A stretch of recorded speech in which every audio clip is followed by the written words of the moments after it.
Isaac and Ishmael, the two sons of Abraham, represent both a family story of love, rivalry, and faith, and a spiritual story that shaped nations and religions for thousands of years. Ishmael was the firstborn, the son of Abraham and Hagar, Sarah's Egyptian maidservant, born when Abraham and Sarah grew impatient for God's promise and sought to fulfill it through human means. His name means God hears, because God heard Hagar's cry in the wilderness when she fled from Sarah, and the angel of the Lord promised her that Ishmael would become a great nation. Ishmael grew up strong and free, described as a wild donkey of a man, destined to live in conflict, but also blessed as the father of 12 princes, and Islamic tradition traces his lineage to the Arab peoples.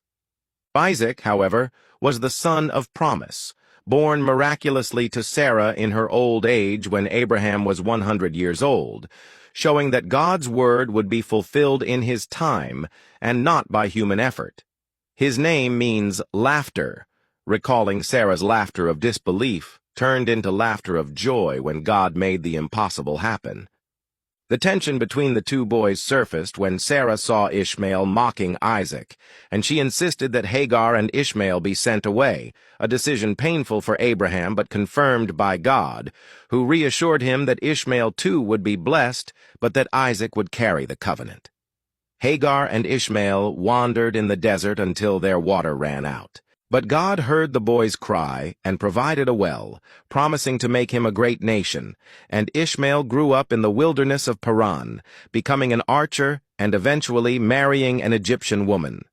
Meanwhile, Isaac grew under the watchful care of his parents, and his life was marked by the unforgettable test when Abraham took him to Mount Moriah to be sacrificed. Though the Bible emphasizes Isaac as the promised son in that story, the Quran presents Ishmael as the son involved in the sacrifice, and in both accounts, the lesson is Abraham's absolute obedience and God's merciful provision of a substitute. This difference highlights how both Judaism and Islam see themselves connected to Abraham. Jews and Christians trace the covenant through Isaac, while Muslims trace their heritage through Ishmael, making both brothers central to the story of faith.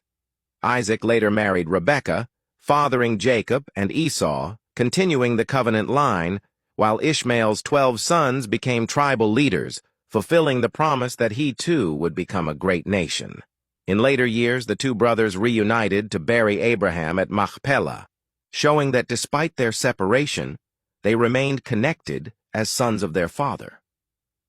The legacy of Isaac is the covenant line that leads to Israel, the law, the prophets, and ultimately Jesus in Christian belief, while the legacy of Ishmael is honored in Islam, where he is remembered as a prophet who helped Abraham build the Kaaba in Mecca.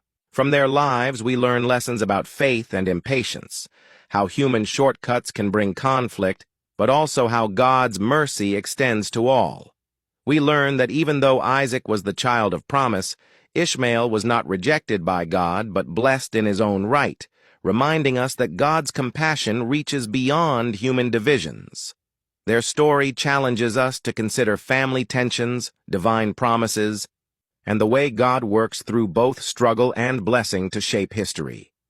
Isaac and Ishmael are not only two sons of Abraham, but two roots of the world's largest faiths, their histories intertwined with covenant, prophecy, and destiny, showing that though paths may differ, they all trace back to the faith of one man who believed God.